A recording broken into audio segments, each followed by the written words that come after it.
O parlamento britânico antecipa eleições para tentar romper o impasse em torno da saída do Reino Unido da União Europeia. Será que vai resolver?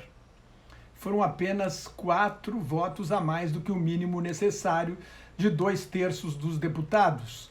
Por 438 a 20, a Câmara dos Comuns aprovou ontem a convocação de eleições gerais para 12 de dezembro. O projeto foi para a Câmara dos Lordes, mas esta é uma mera formalidade. O objetivo do primeiro-ministro conservador Boris Johnson é conquistar um mandato popular para negociar a saída da União Europeia nos seus termos. Ele corre o risco de uma vitória dos adversários da Brexit à saída britânica. Cerca de 200 deputados se abstiveram, a maioria do Partido Trabalhista. Uns têm medo de uma derrota fragorosa, outros preferiam a realização de uma segunda consulta popular, de um referendo sobre a saída ou não da União Europeia antes de novas eleições gerais. Serão as terceiras eleições em 3 anos e as primeiras realizadas em dezembro desde 1923.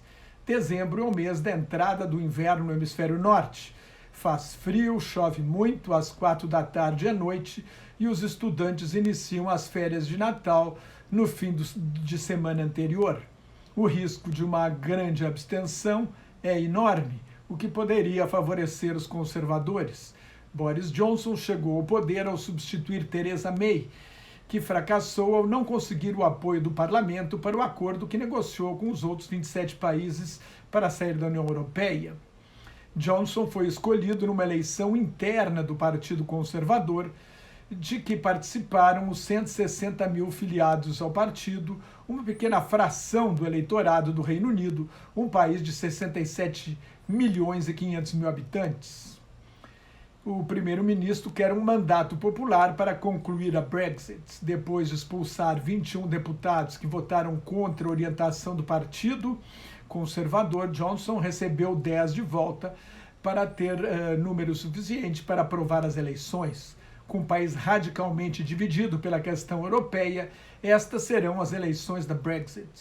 Se o Partido Conservador de Johnson virou um partido radical de direita nacionalista, com uma única preocupação, retirar o Reino Unido da União Europeia, o Partido Trabalhista também está dividido pela Europa e pelo radicalismo de esquerda de seu líder, Jeremy Corbyn, que pretende estatizar as empresas de serviços públicos privatizadas nas últimas décadas, entre outras medidas. Na média, as últimas pesquisas dão 36% das preferências aos conservadores, 25% aos trabalhistas, 18% para os liberais-democratas e 11% para o partido da Brexit. A maior preocupação dos conservadores é com o partido da Brexit, o antigo Partido da Independência do Reino Unido, UKIP, na sigla em inglês, liderado pelo neofascista Nigel Farage. Foi o partido mais votado nas eleições para o Parlamento Europeu em maio deste ano. O Partido Liberal Democrata, o terceiro maior do país, é o partido da permanência na União Europeia. Esta bandeira lhe valeu o segundo lugar nas eleições europeias à frente de trabalhistas, verdes e conservadores, que amargaram um 4º lugar. Ficar na Europa será o tema central da campanha liberal-democrata. Mas o partido tem apenas 19 deputados hoje por causa do sistema eleitoral britânico de voto distrital em turno único. Ganham mais votado, sem necessidade de maioria absoluta, o que obrigaria à realização de um segundo turno, como acontece, por exemplo, na França. Este sistema também permite que um governo tenha ampla maioria no parlamento, como foi o caso da primeira-ministra conservadora Margaret Thatcher e do primeiro-ministro Tony Blair, trabalhista, sem que tivessem mais da metade dos votos. Na prática, esse sistema cria um bipartidarismo virtual, em que conservadores e trabalhistas se revezam no poder e os partidos menores são marginalizados. Os liberais-democratas fizeram parte do primeiro governo do conservador David Cameron, o primeiro e único governo de coalizão no Reino Unido depois da Segunda Guerra Mundial.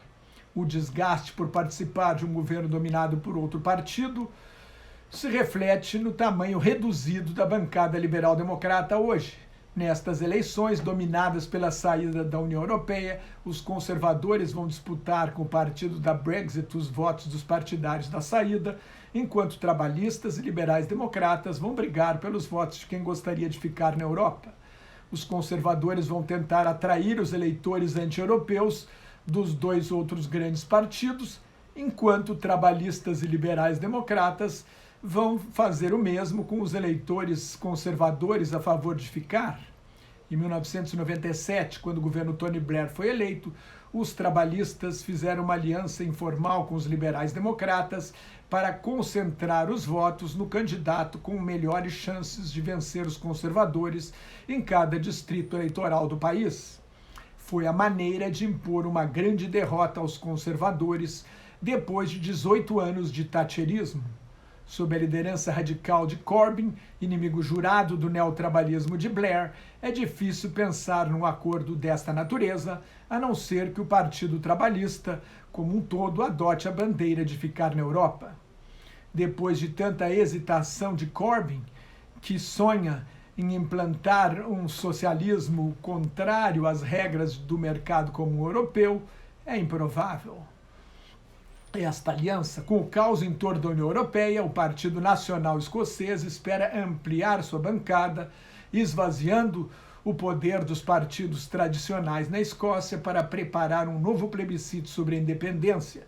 O Partido Nacional Escocês espera que os escoceses não queiram ser governados por partidos ingleses que não se entendem internamente. Se o Reino Unido sair mesmo da União Europeia, a Escócia deve declarar a independência e se reintegrar à Europa. Mais notas e comentários sobre política internacional no meu blog Globalização em Crise, que está em nelsonfrancojobim.blogspot.com, no meu Twitter e no Facebook. Muito obrigado.